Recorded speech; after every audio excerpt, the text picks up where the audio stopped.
And we are live here on the Major League Gaming main stage. Instinct and Final Boss all locked up 1-1. The crowd is on their feet. If you are a fan of gaming, a fan of Major League Gaming, you are really getting a treat tonight as we get ready for game number 3 right here in the Meadowlands. That's right, game 3, winners bracket round 3. Winner of this series will advance to the winners bracket finals tomorrow on MLG Championship Sunday to face off against Believe the Hype, people. Ooh. Yeah, not straight ripping, not triggers down, it's Believe the Hype. That's a beautiful shot of Construct, but I want to watch this game. It's Walshy playing Guardian Oddball. Victor X is going to open the game, grabbing the sniper, and immediately I got to go to the guy who just put up and he's ripping the game with the triple. Oh, and he hits him. Wow. Victor X truthfully taking the game into his hands, pretty much making Final Boss stay in the series. Now, Scott, it's all tied up 1-1, but we have a lot of new fans out there, a lot of people tuning in for the first time tonight. I got to ask you, can you please explain the rivalry between these two teams? Well, all right, for those fans out there who are new, basically, Final Boss decided to kick off Walshy after the second 2008 event. Walshy started up his new team of Instinct with Roy and Lunch. They've changed their players back and forth, but they finally met at our Toronto event, I believe. Correct, Chris? I'm sorry, say that one more time. Final Boss versus Instinct happened at Toronto? Yes, it did, for the first time. That was the Toronto event that Final Boss actually picked up Neighbor and dropped Walshy for the first time. And so they met up, and Instinct won, and Walshy said it was like taking candy from a baby, except the baby may have put up a better fight. All right, so Ogre 2, he was part of the decision that he was kind of one of the driving forces behind the decision to boot Walshy off the team. Walshy came back and beat him in 3 consecutive events. I believe that was placed higher than them. Maybe not Dallas. Not consecutive, but yeah, overall. 3 times. Anyway, we're watching Victor X here. He's doing big things here. 35 seconds for Final Boss. Instinct, that's what's really surprised me. They have a donut still. What's going on? You know, they haven't been in a great position at all. I mean, Final Boss is doing a great job. Neighbor's being very cautious right now. He's got the sniper just trying to keep him locked in. But Roy was able to get the ball. Great play by Roy.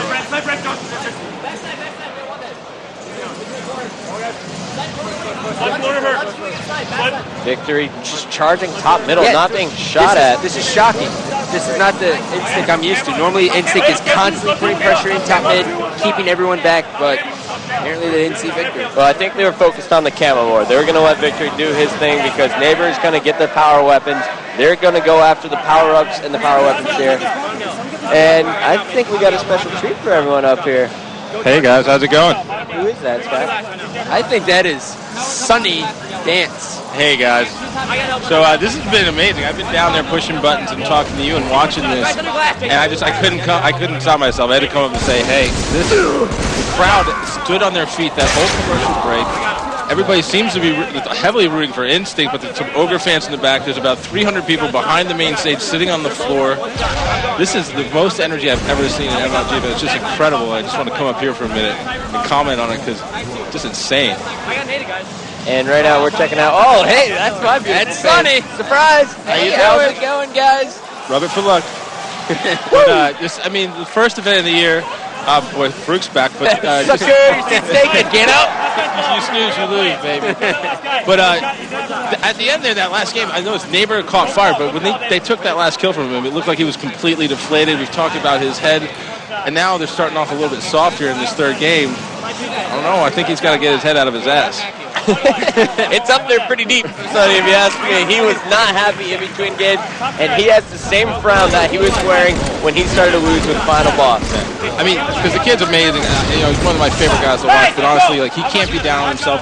They almost came back. The issue was the lead was too big, but I think Walsh's leadership is going to come into play. The twins, his new twins, those comments before the match started were ridiculous. But I just want to come up here real quick. I'm going to get back down there and call the show, but don't do it. Oh, I can wait for a minute.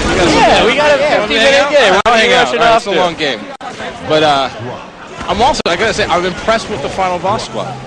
I didn't expect this much necessarily early on. I thought maybe there were going to be some issues.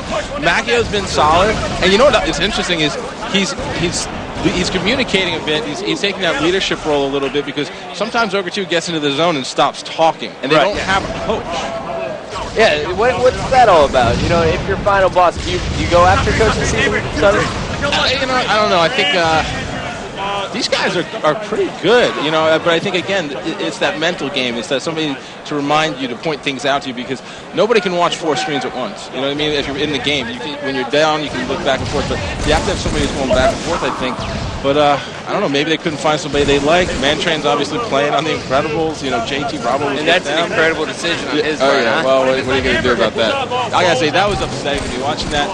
Not one of the high points in the history of the league, just in my opinion, because it seemed like one team was trying and the other, part of that team was here to have fun. The other part didn't really care. You know, I wouldn't even say that part of this team was just determined to have fun. It was just final balls. Yeah. Demolish it. The other half was just wasting our time. Thanks, Dan.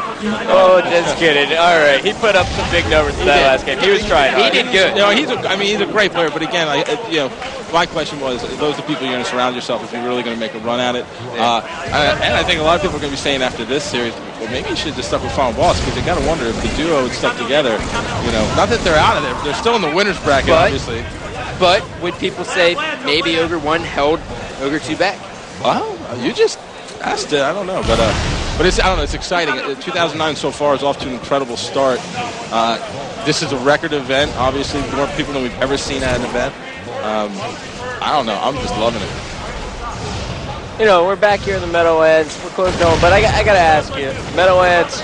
Last year, it was the first event in Halo 3, so I was expecting some upsets. Right. Did you expect a number of upsets here this weekend?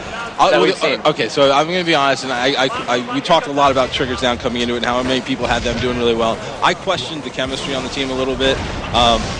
New squad, new lineup. Hysteria has really blown up on the scene, and maybe a little bit of ego there with that, which is understandable, but it's 4 guys playing together. It's 2 halves, 2 different teams coming together, but I think they'll rebound. But that was surprising to me. But then when I saw who did it and what they've done since then, believe the hype.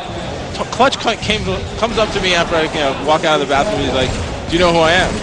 And I laughed, and I was like, "You now?" He's like, "I'm Clutch. I believe the hype, and we're gonna win. We're gonna keep winning. We can beat anybody." I mean, he walked up to me with confidence. He's just like, "You don't understand how hard we practice. We play every day. We're getting ready for this, and you know what? Online superstars, that's BS. We're gonna crush. We're a LAN team now." And to be honest, Clutch throughout the offseason was my favorite player. Constantly sending me fucking through films. Couldn't have been more generous. And great guy. Seemed really, really nice. He was very happy to be on a roll and be playing well. He understands how important that is. Do you remember seeing him last year in Meadowlands? He was playing, I believe, with like Homicide and whatnot. And Homicide, how much better did he get? Well, that's the thing. This guy's logging hours. As you said, he's constantly sending films. But this is what it's about. Major League Gaming is at a size now. It's not like back in the day when you would get 50 teams, right? And there's 3 teams maybe that have players on it who are going to dominate. We got hundreds of teams. We sold this event out in about 6 minutes. Okay, that's 200-plus Halo teams in 6 minutes. We can have 1,000 teams here. I mean, the number of players that are out there that want to be on a Dr. Pepper bottle or want to be sponsored by Old Spice or want to get to know Gilbert Arenas, or hang out, chew stride gum with a logo on their back is increasing every year. So you're going to find these players who put in the time. And I think Clutch is an example of that. And Cloud, kid's quiet, maybe not that outspoken, but the personality of that team seems to be molded around that guy's leadership. So I think you're going to find a lot of new faces busting on the scene. Back in the day, it was like, there's Hysteria and Snipe Down. There's 1 or 2 guys, but I think you're going to see several new faces, because basically these kids are coming with their A game.